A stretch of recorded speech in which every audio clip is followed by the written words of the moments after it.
చివరికి ఇలాంటి పురుగులు కూడా పెంచాల్సి వస్తుంది. అసలు ఎందుకు పెంచుతున్నానో చెప్తాను, వీడియో ఎండ్ వరకు చూడండి. హే అందరికీ నమస్కారం. సో మొన్న అయితే మనకు ఒక 2 కొత్త పెట్స్ వచ్చాయని చెప్పాను కదా. వాటి కోసం ఎన్క్లోజర్ తీసుకోవడానికి నేను ఫార్మస్యూటికల్ షాప్కి అయితే వెళ్ళాను. సో అక్కడైతే యూరిన్ టెస్ట్ బాటిల్స్ ఉంటాయి కదా, అవైతే తీసుకున్నాను అనమాట. సో దాంట్లో వచ్చేసి ఇప్పుడు నేను తీసుకున్నవి అయితే వేద్దామని చెప్పి నేను తీసుకున్న పెట్స్ వచ్చేసి టారెంట్యులా. సో మీలో చాలామందికి ఆల్రెడీ టారెంట్యులా అంటే ఏంటో తెలిసి ఉంటుంది. నేను ఇవి ఆర్డర్ చేసింది అరాక్నెట్ ఆర్ట్ నుంచి. సో ఇవి వచ్చేసి నేను 2 ఆర్డర్ చేశాను అనమాట. ఒకటి వచ్చేసి మెక్సికన్ రెడ్ రంప్ అండ్ ఇంకోటి వచ్చేసి చాకో గోల్డెన్ని. నేను రిఫరెన్స్ కోసం వాటి ఫొటోస్ కూడా పెడతాను మీకు.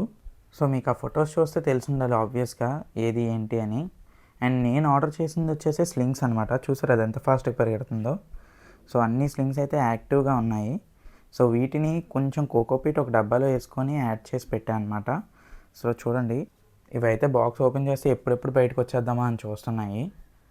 సో నేను ఇందాకలా మీకు చూపించిన పురుగులు అయితే మీల్ వామ్స్ అని పిలుస్తారనమాట. సో ఇప్పుడు మన టారెంట్యులాకి ఇవే ఫుడ్. సో అందుకే దీన్ని పెంచాల్సి వస్తుందన్నమాట. సో ఇది ఏంటంటే కంప్లీట్గా తినలేదు టారెంట్యులా, దీన్ని ఒక 2 పీసెస్గా కట్ చేసి వేయాలి. అండ్ దీనికి నేను ఎలా ఫీడ్ చేస్తున్నాను ఏంటి అన్నది నెక్స్ట్ వ్లాగ్లో చెప్తాను. సరే అయితే మళ్ళీ నెక్స్ట్ వ్లాగ్లో కలుద్దాం. బాయ్.